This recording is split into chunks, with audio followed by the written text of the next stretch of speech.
Dans notre étude ensemble de la parole de Dieu, nous parcourons le magnifique texte de 1 Pierre. Je vous invite donc à ouvrir votre Bible avec moi dans 1 Pierre au chapitre 4, et nous allons lire à nouveau les versets 7 à 11 en gardant à l'esprit le thème de notre étude. Le devoir du chrétien dans un monde hostile. Dimanche dernier, nous avons commencé l'étude de ce texte. Nous continuerons de nous efforcer à dévoiler ces vérités dimanche prochain également.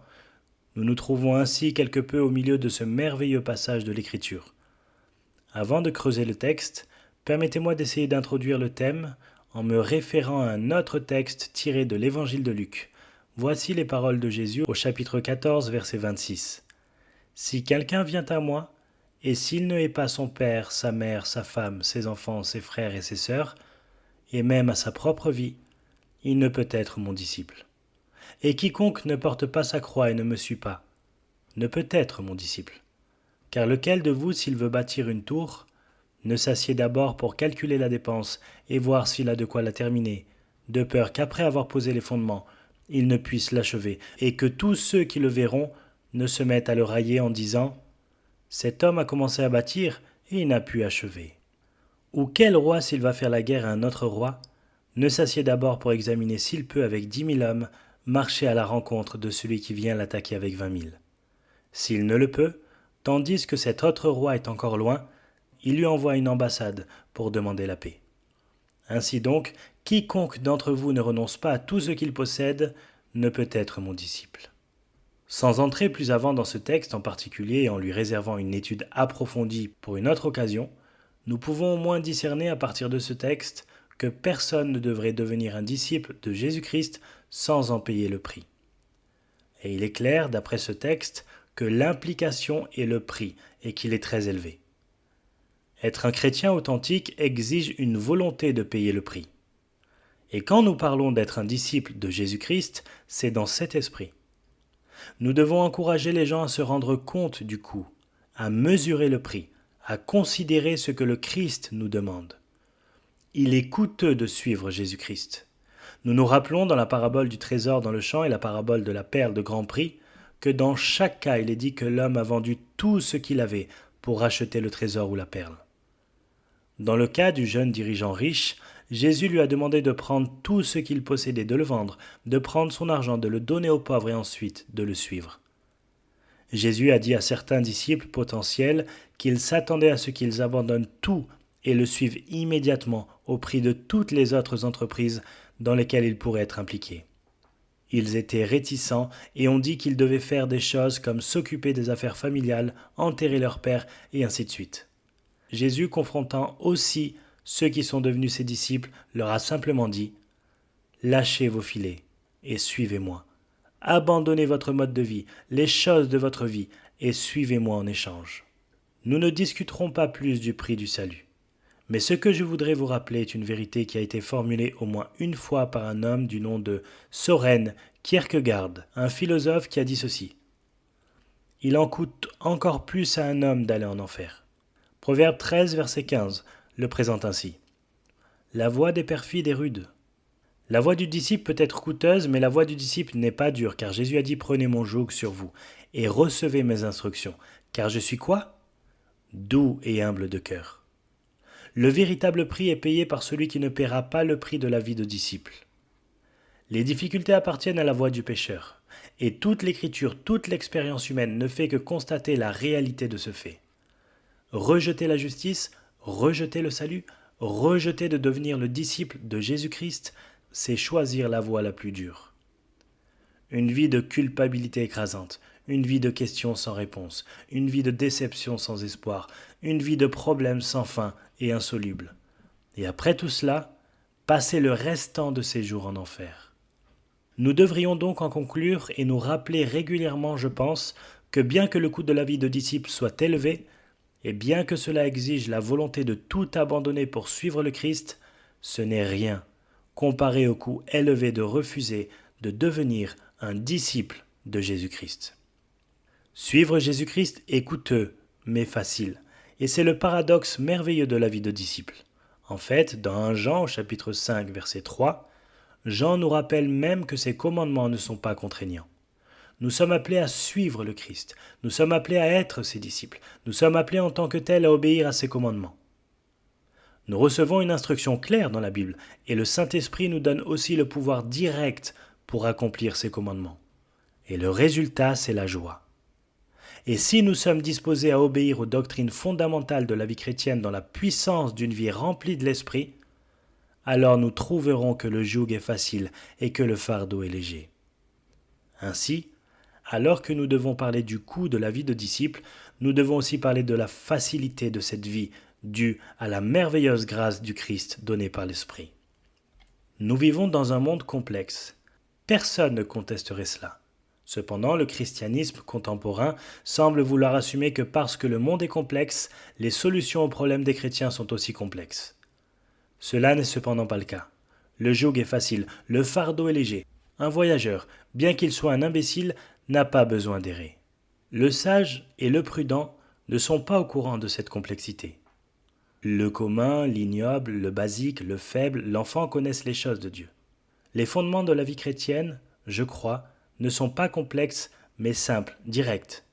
Et je crois que ce que Pierre partage avec nous dans ce texte nous amène aux simples éléments fondamentaux de la vie chrétienne. C'est un de ces grands textes de synthèse qui en dit tellement en si peu de mots. Suivez le texte pendant que je lis. La fin de toute chose est proche. Soyez donc sages et sobres pour vaquer à la prière. Avant tout, ayez les uns pour les autres une ardente charité, car la charité couvre une multitude de péchés. Exercez l'hospitalité les uns envers les autres, sans murmure. Comme de bons dispensateurs des diverses grâces de Dieu, que chacun de vous mette au service des autres le don qu'il a reçu. Si quelqu'un parle, que ce soit comme annonçant les oracles de Dieu. Si quelqu'un remplit un ministère, qu'il le remplisse selon la force que Dieu communique, afin qu'en toute chose, Dieu soit glorifié par Jésus-Christ, à qui appartiennent la gloire et la puissance au siècle des siècles. Amen. Et ainsi, en se penchant sur ce texte et en nous approchant, pour ainsi dire, de la facilité de la vie de disciple, du joug facile, du fardeau léger permis par les dispositions prises par Christ au moyen de son esprit et par la révélation de sa vérité, nous arrivons aux bases de la vie chrétienne. Voilà une merveilleuse synthèse. Mais avant que nous n'étudions de nouveau spécifiquement cette synthèse, permettez-moi de vous encourager avec une seconde sorte de pensée d'introduction. Je crois que l'une des caractéristiques de la vie chrétienne, l'une des manifestations de notre nouvelle nature, l'une des choses qui s'implantent dans le cœur d'un croyant, est le désir d'être ce que Dieu veut que vous soyez. Nous trouvons cela exprimé dans le chapitre 7 de Romains, car Paul voit le péché comme quelque chose qu'il ne veut pas faire ou quelque chose qu'il fait quand il ne devrait pas le faire, ou quelque chose qu'il ne fait pas quand il devrait le faire. En d'autres termes, on pourrait dire qu'il y a une logique dans Romains 7, selon laquelle Paul catalogue de manière chronologique ses expériences spirituelles, nous donnant ainsi le message très clair qu'il veut obéir à la loi de Dieu qui est saint, juste et bon. Et quand il ne le fait pas, c'est cette chair infernale qui s'accroche à sa nature rachetée et l'entraîne à ne pas faire ce qu'il veut, mais à faire ce qu'il ne veut pas. Et ce que j'en tire, entre autres choses, c'est le fait qu'il y a chez le croyant un désir de ce qui est juste, une envie de ce qui est juste, une envie de ce qui est le meilleur. Nous pourrions le résumer en disant que les croyants en vertu de leur nouvelle nature détestent le péché et aiment la justice. Maintenant, cela peut être obscurci à cause de notre manque de maturité, mais c'est notre impulsion fondamentale à nous, nouvelle création. Nous voulons faire ce qui est juste, mais, bien-aimés, cela ne suffit pas. Ce désir n'est pas suffisant pour mener à bien ce que Dieu attend de nous. Supposez que c'est le cas. C'est un peu comme l'enfant, vous savez, qui décide qu'il veut être comme quelqu'un d'autre. Peut-être rêve-t-il d'être un joueur de baseball de la Ligue majeure. Il a alors sa propre petite batte et il se tient dans l'arrière-cour. Il a une photo de son héros de baseball. Il essaie de tenir la batte de la même façon que son héros tient sa batte. Et il essaie de balancer sa petite batte de la même façon que le héros balance sa grosse batte. Ou peut-être qu'il a un oncle qui est un grand docteur en médecine, qui a peut-être soigné des centaines de personnes. Et ce petit garçon est passionné par la capacité de son oncle et rêve un jour d'être comme lui. Il a donc son propre petit stéthoscope, que son oncle n'utilise plus, qu'il enroule autour de son cou lorsqu'il défile dans la maison et joue au docteur. Ou peut-être qu'il y a ce petit enfant qui veut être un grand musicien et qui fait couiner et crisser interminablement son violon, si bien que vous finissez par souhaiter sa destruction. Je soumets à votre attention que vouloir n'est pas pouvoir. Vouloir ne suffit pas. D'une façon ou d'une autre, ce petit enfant doit d'abord avoir une aptitude ou une capacité, puis passer toute une vie à s'entraîner pour y parvenir. Au cours de cette vie, il consacre son temps et son énergie à construire des fondations d'habitude, de réaction, de force, de timing, voire de souvenirs qui produiront la performance de grandeur qu'il souhaite atteindre. Mais vouloir, ça ne suffit pas. L'accomplissement peut naître de la volonté, mais la volonté ne peut en être le seul artisan.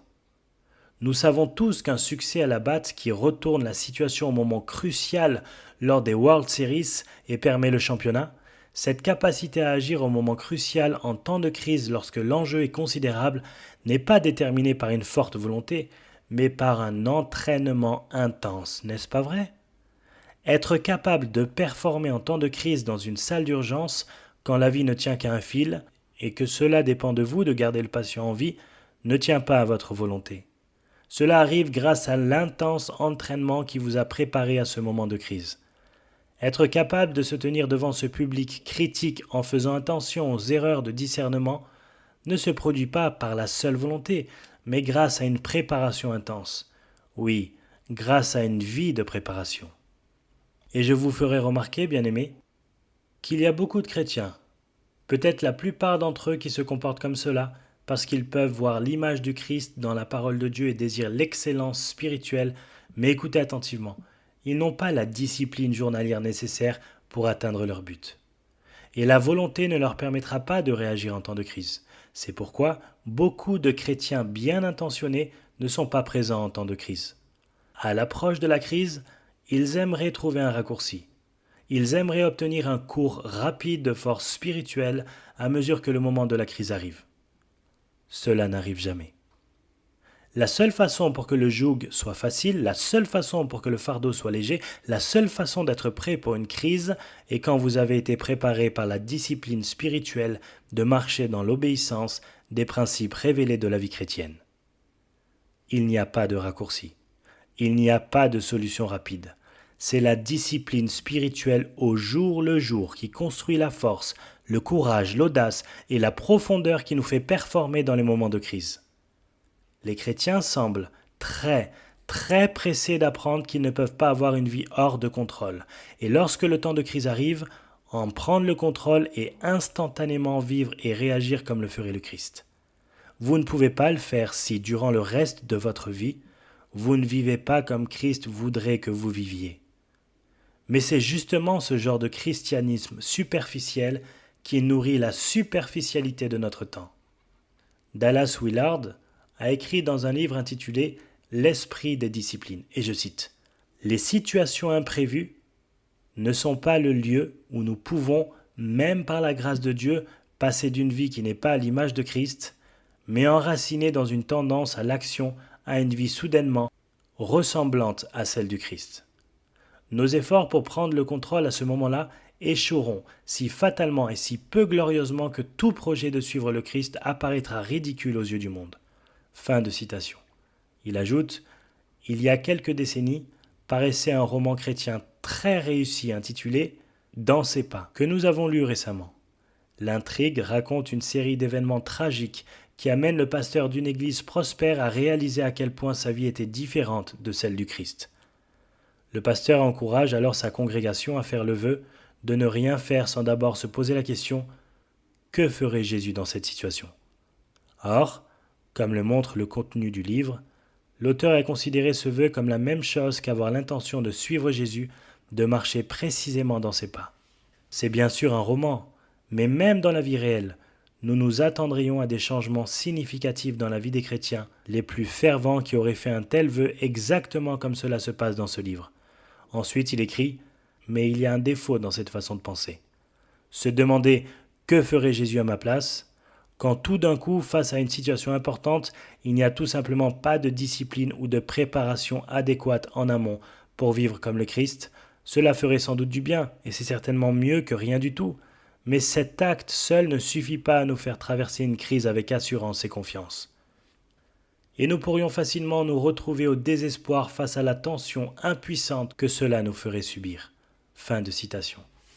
Le secret pour être prêt lors d'une crise, pour avoir le joug facile et le fardeau léger, est d'apprendre à vivre une vie chrétienne tout le temps, afin que nous ayons développé les habitudes, les ressources, les réponses, le timing, les forces, la mémoire, la foi, le courage spirituel pour la gérer.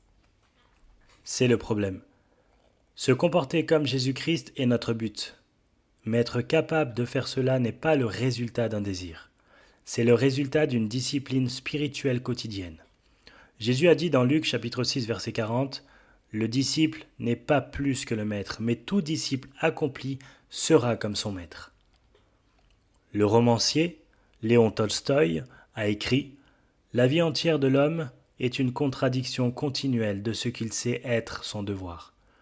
Dans tous les domaines de la vie, il agit en opposition farouche au diktat de sa conscience et de son bon sens. » Fin de citation. Or, il y a un commentaire sur la tragédie de l'homme déchu. Il est même incapable de faire ce qu'il pense être juste dans sa chute. Cela fait partie de la nature humaine déchue d'être incapacitante. La seule façon pour un chrétien, même dans sa vie régénérée, de surmonter cet impact de la déchéance, c'est de cultiver des habitudes pieuses. Et ainsi, bien-aimés, tout cela pour dire que ce que Pierre présente ici nous donne des modèles pour la vie quotidienne, synthétisant comment nous devons vivre en tant que croyants. Il y a 3 points dans ce texte sur lesquels je veux attirer votre attention. La semaine dernière, nous avons examiné le point numéro 1, l'incitation. L'incitation est au verset 7, la fin de toute chose est proche. Quand il dit fin, télos, il ne veut pas dire la cessation. Ce n'est pas une idée chronologique. Il ne veut pas dire la fin.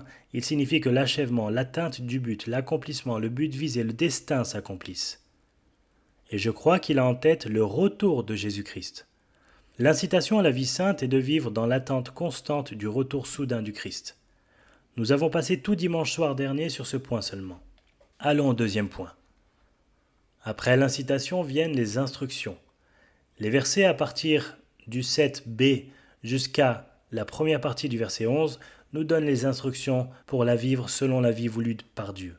Comment mener notre vie au jour le jour afin que nous construisions le genre d'habitudes qui nous permettront de résister lors d'une crise? Comment vivre le genre de vie qui, bien que le coût de la vie de disciple soit élevé, nous amènera à dire que le joug est facile et que le fardeau est léger, qui vous amènera à dire que les commandements de Dieu ne sont pas pénibles.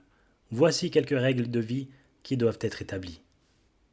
Elles entrent dans 3 catégories, la sainteté personnelle, l'amour et le service. Ce sont les 3 dimensions sur lesquelles nous nous concentrons dans notre vie chrétienne. La première, la sainteté personnelle, concerne notre relation avec Dieu et sa parole révélée. La seconde, l'amour, concerne nos relations avec les autres. Le troisième, le service, exprime à nouveau la responsabilité d'accomplir le plan de Dieu pour nous en termes de ministère au sein du corps du Christ. La sainteté, l'amour et le service. Parlons de la sainteté. Notez au verset 7. Par conséquent, dit-il, parce que la fin de toute chose est proche, soyez donc sages et sobres pour vaquer à la prière. Cela résume vraiment la sainteté. Un jugement saint, un esprit sobre pour la prière signifierait que ma vie est si pure et si juste que ma communion avec le Dieu saint vivant est sans entrave. Qu'en est-il de cette affirmation « soyez sages » ? Le terme vient d'un mot qui signifie « sauver » et un mot qui a à voir avec l'esprit. Et je suppose que nous pourrions extrapoler à partir de cela que l'idée de base est de garder votre esprit en sécurité. Sauvez votre esprit, gardez-le, protégez-le, gardez-le clair. Une autre façon de le dire serait fixez-le sur des priorités spirituelles, fixez-le sur des choses saintes. Pour emprunter la déclaration de Paul aux Colossiens, « Affectionnez-vous aux choses d'en haut, et non à celles qui sont sur la terre. » Cela pourrait aussi impliquer ici de ne pas être emporté par l'émotion, de ne pas être emporté par la passion. Cela pourrait en faire partie. C'est le même mot utilisé dans Marc chapitre 5 verset 15, où il parle du démoniaque. Vous vous en souvenez que Jésus avait délivré de la légion des démons? Et il est dit qu'il était vêtu et saint d'esprit? Le même terme est utilisé dans Romains 12 verset 3. Par la grâce qui m'a été donnée, Je dis à chacun de vous de n'avoir pas de lui-même une trop haute opinion, mais de revêtir des sentiments modestes, selon la mesure de foi que Dieu a départie à chacun. Et tout vient de l'esprit. La Bible dit, comme l'homme pense, ainsi il agit. Un esprit saint, un jugement saint reflète une orientation sainte. Le monde pécheur indulgent vers lui-même, trompeur et influencé par un monde plein de démons dans lequel nous vivons, est un endroit très facile où perdre votre esprit spirituel, n'est-ce pas? C'est un bon endroit pour perdre votre équilibre mental et moral. Et ainsi, Pierre dit être spirituellement saint d'esprit. Que veut-il dire? Pensez à Dieu, pensez aux choses spirituelles, pensez aux choses saintes, pensez aux pensées de Dieu. Cela me ramène à un verset que j'ai appris étant petit garçon, Josué chapitre 1 verset 8. Que ce livre de la loi ne s'éloigne point de ta bouche. Médite-le jour et nuit pour agir fidèlement selon tout ce qui est écrit. Car c'est alors que tu auras du succès dans tes entreprises, c'est alors que tu réussiras. Dès le début, il y a longtemps, Dieu dit que vous devez penser à sa parole. Dans Philippiens, comme nous l'avons étudié au travers de cette épître merveilleuse que nous avons achevée ce matin, vous vous souvenez bien, je le sais, du chapitre 4, verset 8. Au reste, frères, que tout ce qui est vrai, tout ce qui est honorable, tout ce qui est juste, tout ce qui est pur, tout ce qui est aimable, tout ce qui mérite l'approbation, ce qui est vertueux et digne de louange, soit l'objet de vos pensées. Sauvez votre esprit, le gardez saint, le conservez vital à la sainteté chrétienne. Colossiens chapitre 3 verset 16 nous donne un autre aperçu de cela. Il nous dit que la parole de Christ fasse quoi? Habite parmi vous abondamment. C'est ce qui garde l'esprit, qui protège l'esprit, qui maintient l'esprit concentré sur les choses pures. Paul, qui écrit à Tite, nous rappelle que la grâce de Dieu est apparue apportant le salut à tous les hommes et nous instruisant de nier l'impiété et les désirs terrestres et de vivre de façon raisonnable, juste et pieuse dans le siècle présent. Chers amis, vous devez amener votre esprit à être captivé par Christ, par la parole de Dieu. La grande caractéristique d'un jugement équilibré, la grande caractéristique d'un esprit spirituellement sain, c'est qu'il voit les choses dans leur véritable proportion, dans leur réelle priorité, dans leur vraie perspective. Il voit ce qui est important. Il voit ce qui n'est pas important. Il n'est pas balayé par une émotion soudaine. Il n'est pas balayé par des fantaisies changeantes. Ce n'est pas du fanatisme déséquilibré. Ce n'est pas une indifférence stupide. Et bien aimé, les seules personnes qui ont ce genre de jugement sain sont ceux dont l'esprit, comme l'a dit un compositeur, reste focalisé sur toi. Voilà ce qu'est un chrétien équilibré et sain. D'autres utilisations de ce mot apparaissent dans le Nouveau Testament. Il y en a une dans 1 Timothée chapitre 3 verset 2, traduite par sensible ou prudent. Un autre dans 2 Timothée chapitre 1 verset 7 est traduite par le mot discipline ou maîtrise de soi. Un autre encore dans Tite chapitre 2 verset 2, sensible. Et je me rappelle qu'il est utilisé 3 ou 4 fois dans ce chapitre pour traduire avec un esprit raisonnable, discipliné, prudent et autocontrôlé. Tous les usages de ce terme et de ces divers termes connexes portent l'idée d'une discipline équilibrée. Ici, elle signifie la pensée autocontrôlée, ou mieux, la pensée contrôlée par Dieu. Cela empêche le croyant d'être victime de la tentation et le conduit à la sainteté personnelle. Et quand cela devient le modèle de sa vie quotidienne en temps de crise, il ressemble au Christ. L'esprit est la clé. Pierre n'en a pas fini avec ça. Regardez encore le verset 7. Il dit « Soyez donc sages ». Puis il ajoute « et sobre ». Et ceci est un synonyme ou très proche d'un synonyme. Cela signifie essentiellement garder la tête froide, prendre les choses importantes au sérieux, être vigilant, être aux aguets. Dans Matthieu, chapitre 24, verset 42, il est traduit « Soyez sur le qui-vive ». Matthieu, chapitre 26, versets 40 et 41, « Soyez vigilants ». Vous pourriez combiner ces deux termes en l'exprimant ainsi. Une pensée bonne, claire, pieuse et de façon biblique entraîne une vigilance spirituelle. Cela conduit à la capacité de voir les choses dans la perspective éternelle, dans la perspective divine et d'établir de bonnes réponses. Ceci est indispensable, tout comme est indispensable un élément vraiment essentiel de la vie chrétienne qui est noté dans le verset 7. S'il vous plaît, allez jusqu'au bout de cette réflexion. Un jugement saint et un esprit sobre sont demandés dans le but de nous mener à la prière. Pourquoi ? parce que la sainteté découle de la communion directe avec un Dieu saint. Et quand cette communion est entravée par un esprit encombré, un esprit déséquilibré, ce qui est le plus substantiel de la vie chrétienne est perdu. Un esprit confus, un esprit égocentrique, un esprit déséquilibré par des convoitises et des poursuites mondaines, un esprit victime d'une émotion ou d'une passion hors de contrôle, un esprit qui ignore la vérité de Dieu, un esprit indifférent au dessein de Dieu est un esprit qui ne peut pas connaître la plénitude de la sainte communion dans la prière avec Dieu. Après tout, vous êtes en accord avec ça, non ? Ainsi, votre relation à Dieu qui s'exprime véritablement dans la prière est déterminée par les attitudes que vous avez. Ces attitudes qui sont le résultat de votre mode de pensée. Et si vous devez prier efficacement et si vous devez communier avec Dieu profondément et spirituellement, vous devez aussi penser bibliquement et spirituellement. Bien-aimés, c'est tellement basique pour nous. Ainsi, beaucoup de chrétiens aujourd'hui, vous le savez aussi bien que moi, sont éblouis par les fantasmes du monde, balayés et embrouillés par toutes ces idées. Leurs pensées sont faussées. Ils sont victimes des écrans de fumée sans fin de Satan. Et par conséquent, leur communion avec Dieu est simplement déformée, entravée ou perdue. Et avec elle, le pouvoir de la prière et la possibilité d'une vie puissante. Pierre est très préoccupé par cette question de prière. Pas seulement ici, mais vous souvenez-vous du chapitre 3, verset 7, où il nous dit que nous ferions mieux de prendre soin de notre mariage pour que nos prières ne soient pas entravées ? Pour Pierre, cette communion avec Dieu était d'une importance capitale. En passant, le terme prière est au pluriel dans le texte grec et indique un schéma de vie répété. Pierre était un bon exemple d'un homme qui a vécu une vie de prière moins qu'acceptable. Si vous lisez Marc, chapitre 14, versets 37 à 40, vous en saurez plus à ce sujet. Il avait tendance à échanger la prière pour le sommeil, si vous vous en souvenez. La prière est le cœur de notre vie, le cœur de notre pouvoir. Et je ne parle pas d'une prière formelle, je veux parler de cette communion vivante sans fin avec Dieu qui naît de la pensée de Dieu. Vous savez, je trouve, juste à titre d'illustration personnelle, je trouve que quand je suis profondément impliqué dans l'étude de la parole de Dieu et que mon esprit cherche juste profondément à travers les grandes vérités concernant Dieu, durant les temps d'étude, qu'il y a un flux de communion inexplicable en moi parce que je touche l'Esprit de Dieu, ne serait-ce que légèrement. Je touche le cœur de Dieu.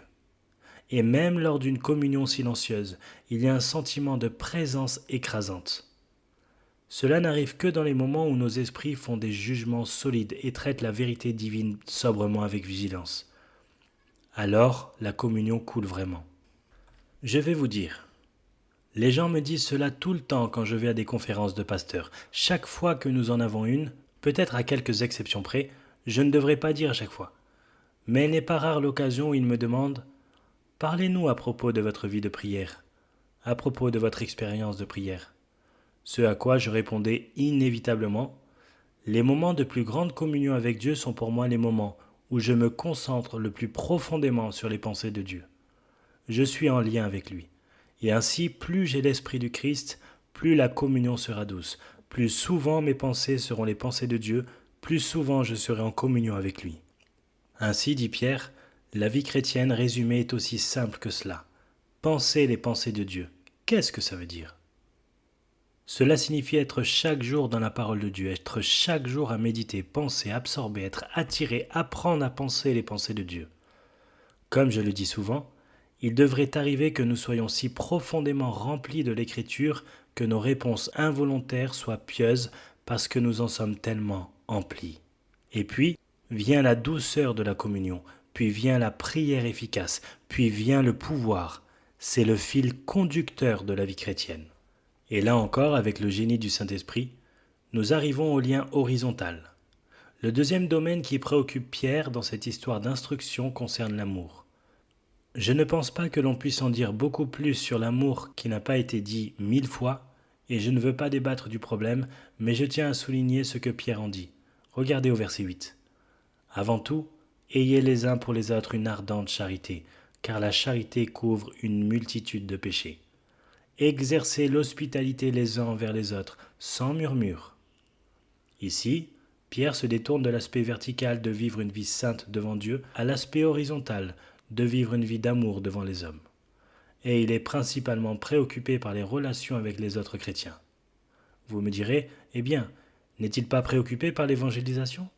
Oui, mais vous vous souvenez des paroles de Jésus. que si nous nous aimons les uns les autres, par ceci tous les hommes sauront que nous sommes, c'est quoi? Ses disciples. C'est le fondement de notre témoignage. Pierre nous ramène donc à nouveau à cette question d'amour. C'est un mot essentiel pour nous. Et remarquez l'importance qu'il lui donne au verset 8. Il dit, avant tout, d'abord en termes d'importance, en termes de relation, c'est l'amour. Après avoir fortifié votre relation avec le Seigneur en développant des temps intenses d'étude de la parole de Dieu et de communion avec le Seigneur pour que vous pensiez avec un esprit biblique et une attitude spirituelle et que vous ayez une vie de prière fluide avec Dieu qui vous prépare pour toute crise, alors notre premier souci devrait être de nous tourner vers ceux qui nous entourent et de rester fervents dans notre amour les uns pour les autres. Il y a énormément de richesse dans ce terme. Cela ressemble beaucoup aux paroles de Paul dans Colossiens chapitre 3 verset 14. Mais par-dessus toutes ces choses, revêtez-vous de la charité qui est le lien de la perfection. Paul dans Philippiens 2 dit « Aimez tout le monde de la même manière ». Le verbe ici en passant est un participe et modifie les verbes du verset 7. C'est comme si vous disiez que si vous êtes saint d'esprit et sobre d'esprit et que vous avez une douce communion avec Dieu, eh bien, alors que vous regardez ce qui devrait en résulter, la première chose que vous devriez faire est de maintenir votre amour fervent. C'est le corollaire d'un esprit et d'une âme biblique et équilibrée. J'aime le mot fervent, ektenes en grec, parce que c'est un mot anatomique. Cela signifie être étiré, être tendu. Il est utilisé par un coureur qui fonctionne à plein rendement avec des muscles bandés qui tendent et s'étirent jusqu'à leur limite. Il est utilisé dans la littérature extra-biblique pour parler d'un cheval qui tend ses grands muscles pour courir à pleine vitesse. Cela signifie intense, acharné, tendant aussi loin que possible jusqu'à atteindre la limite de vos capacités. D'ailleurs, ce n'est pas la première fois que Pierre l'utilise. Au chapitre 1, vous souvenez-vous du verset 22 ? Ayant purifié vos âmes en obéissant à la vérité pour avoir un amour fraternel sincère. En d'autres termes, puisque vous êtes chrétiens et que étant chrétiens vous aimez vos frères, aimez-vous ardemment les uns les autres de tout votre cœur, dit-il. C'est comme s'il disait, maintenant que vous êtes chrétiens et êtes nés de nouveau, la réaction évidente est de s'aimer les uns les autres, et de s'aimer les uns les autres non pas marginalement, non pas minimalement, mais largement, tendu, intensément. C'est une vérité chrétienne fondamentale. Il ne réclame pas un sentimentalisme à l'eau de rose que certains appellent agapé sentimental. Il parle d'un amour exigeant. Il parle d'un amour intense. Il parle d'un amour sacrificiel. Vous me direz, eh bien, comment puis-je devenir comme cela? Comment est-ce que je deviens intense? Comment puis-je faire l'effort? Et la réponse est en franchissant les barrières de l'émotion humaine, c'est-à-dire aimer le disgracieux, l'antipathique, aimer ses ennemis, aimer ceux qui ne te traitent pas gentiment, aimer quand ça ne semble pas rationnel, que ça ne semble pas raisonnable, aimer jusqu'au sacrifice, jusqu'à ce que ça te coûte quelque chose, te coûte beaucoup, peut-être jusqu'à ce que ça te coûte tout. Le genre d'amour qui requiert tout ton muscle spirituel, qui tente à aimer l'antipathique malgré l'insulte, malgré le mal, malgré le rejet, malgré le fait d'être traité méchamment, sans merci, malgré le fait d'être traité avec hostilité, en dépit d'être mal jugé, maltraité et incompris. Voilà ce qu'est l'amour fervent. C'est le genre d'amour qui, je pense, est merveilleusement défini dans 1 Corinthiens au chapitre 13. Nous connaissons tous ce merveilleux texte, mais permettez-moi de vous le rappeler. L'amour est patient, il est plein de bonté. L'amour n'est point envieux, l'amour ne se vante point et ne s'enfle point d'orgueil, il ne fait rien de malhonnête. Il ne cherche point son intérêt, il ne s'irrite point, il ne soupçonne point le mal, il ne se réjouit point de l'injustice, mais il se réjouit de la vérité. Il excuse tout, il croit tout, il espère tout, il supporte tout. L'amour ne périt jamais. Il peut tout supporter de n'importe qui, n'importe quand. Il croit en le meilleur, il espère le meilleur, il supporte le pire. Et pourtant, devrions-nous nous aimer de cette façon ? Je vais vous dire pourquoi. Écoutez très attentivement, verset 8. « Car l'amour couvre une multitude de péchés. » Et je vous dirai, bien-aimés, que si en tant qu'Église nous finissons par nous disperser et nous envoyer des piques les uns aux autres, nous sommes finis. Nous ne sommes pas parfaits. Et tant que nous sommes dans cette chair déchue, nous pécherons. Et la seule chose qui va nous permettre de surmonter tout ça et de nous garder unis, c'est l'amour. L'amour se cache toujours, kalupto en grec. L'amour cache toujours une multitude de péchés, c'est son caractère. Pour le dire simplement, l'amour pardonne, pardonne, pardonne, pardonne et pardonne. Et si nous n'avons pas cela, dans l'Église, nous avons un sérieux problème. Pierre, pensant qu'il était arrivé à un point de maturité spirituelle, et être plus magnanime que quiconque aurait pu imaginer, dit au Seigneur, « Combien de fois pardonnerons-nous? 7 fois ?» Et sans doute se caressait-il dans le dos pour sa générosité parce que le Talmud disait 3. Pensez à l'effort qu'il a fait. Et le Seigneur lui dit, « Pierre, que dirais-tu de 70 fois 7 fois? Parce que l'amour couvre une multitude de péchés. Et bien aimé, nous sommes des pécheurs et nous avons besoin de quelque chose pour les couvrir, non? » En passant cette déclaration, Pierre l'a emprunté. Il l'a emprunté à Proverbe 10-12. La haine excite des querelles, mais l'amour couvre toutes les fautes. Le verbe au présent ici, je pense, indique ce qui est toujours vrai. C'est axiomatique. C'est une vérité évidente. L'amour a toujours par nature caché une multitude de péchés. Il pardonne, pardonne et pardonne, et le grand exemple de cela, c'est Dieu. Pourquoi Dieu a-t-il eu pitié de nous? Pourquoi Dieu a-t-il pardonné nos péchés? Éphésiens chapitre 2, versets 4 et 5 nous dit « À cause du grand amour dont il nous a aimés ». C'est vrai de Dieu, c'est vrai de nous. Les chroniqueurs au fil des ans se sont battus avec cette affirmation. L'amour recouvre une multitude de péchés. Certains ont dit que cela se référait à Dieu et que l'amour de Dieu couvrait notre péché. Et d'autres ont dit non, cela fait référence à nous, nous couvrons les péchés les uns des autres parce que nous nous aimons les uns les autres. Et je crois que la réponse est très simple. C'est un axiome. Cela se réfère simplement à l'amour, au vrai agapé, au véritable amour volontaire et spirituel. Que ce soit entre Dieu et l'homme ou de chrétien à chrétien, l'amour va couvrir le péché. C'est axiomatique. Cela va de soi. C'est la nature de cet amour. Et la seule raison pour laquelle nous pouvons être sauvés, c'est parce que Dieu a tant aimé le monde. Seul l'amour pourrait couvrir nos péchés. Et tandis que nous étions encore pécheurs, Paul dit aux Romains, Christ est mort pour nous. Pourquoi ? Parce qu'il nous a aimés. Et c'est seulement en nous aimant les uns les autres que nous pouvons couvrir nos péchés. Bien-aimés, c'est le cœur de l'Église. Pour être honnête avec vous, si nous prenons soin de cela, nous avons rempli toute la loi, n'est-ce pas vrai? Toute la loi. Vous pouvez voir à nouveau le génie de l'Esprit de Dieu, la façon dont il dit tant de choses en si peu de mots. Vous voulez porter attention à toute la dimension d'une vie devant Dieu? Obtenez un esprit biblique, un esprit spirituel. Soyez profondément en communion avec Christ et vous aurez une vie puissante. Vous voulez savoir comment fonctionner dans la complexité de l'Église? Soyez juste plein d'un amour si débordant qu'il couvrira le péché. Cela n'exclut pas en passant de discipliner un membre non repentant. Cela est traité dans notre texte. Mais même dans l'Église, nous sommes beaucoup plus désireux, je pense, de signaler le péché que de tout faire pour le couvrir. La haine va provoquer des conflits. L'égoïsme va attiser les conflits. L'égocentrisme va attiser les conflits. L'amour cachera le péché, l'amour va le couvrir, l'amour le passera sous silence. Et quelle transformation cela apporterait à l'Église? C'est ce qui est à la base de toutes nos relations spirituelles. C'est un monde complexe, n'est-ce pas? Mais il n'y a pas de solution complexe. Il n'y en a pas. Il n'y en a que des simples. Pas simplement accomplis comme ça, pas simplement énoncés, mais accomplis seulement par la puissance de l'Esprit. Pierre va encore plus loin dans cette question d'amour. Au verset 9, il dit « Exercez l'hospitalité les uns envers les autres sans murmure ». Le mot ici signifie « aimer les étrangers ». Il doit ajouter ceci parce que nous avons tendance à être aimants avec nos amis et nous avons tendance à couvrir facilement les péchés de nos amis. Il nous dit alors « Voulez-vous, s'il vous plaît, étendre cela aux étrangers? Serez-vous affectueux envers les étrangers ?» Il a ici, j'en suis sûr, un genre d'amour spirituel qui nous couvre.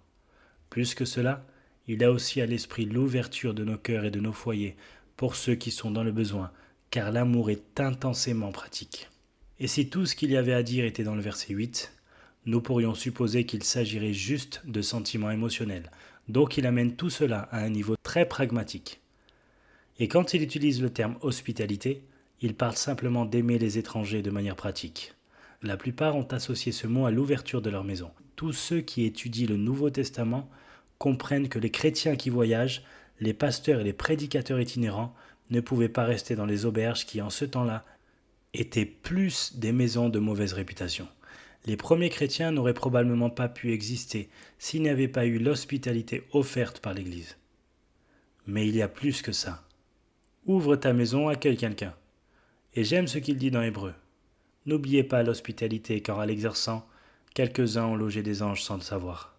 Rappel de la Genèse, quand Dieu et quelques anges ont visité Abraham et Sarah. L'hospitalité a été recommandée dans Exode chapitre 22 verset 21 et Deutéronome chapitre 14 versets 28 et 29.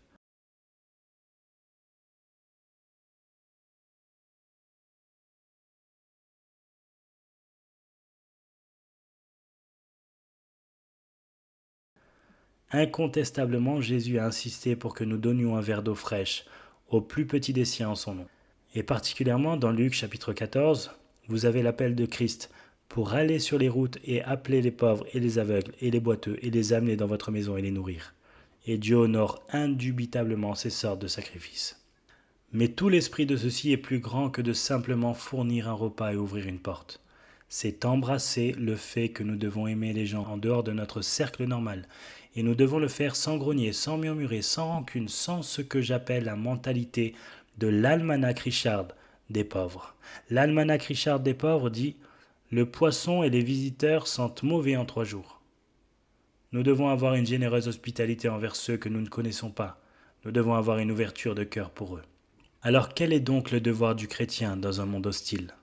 C'est de rechercher la sainteté auprès de Dieu, de poursuivre l'amour avec les autres afin de couvrir leurs péchés, de sorte que nous répondions à leurs besoins, qu'ils soient amis ou étrangers.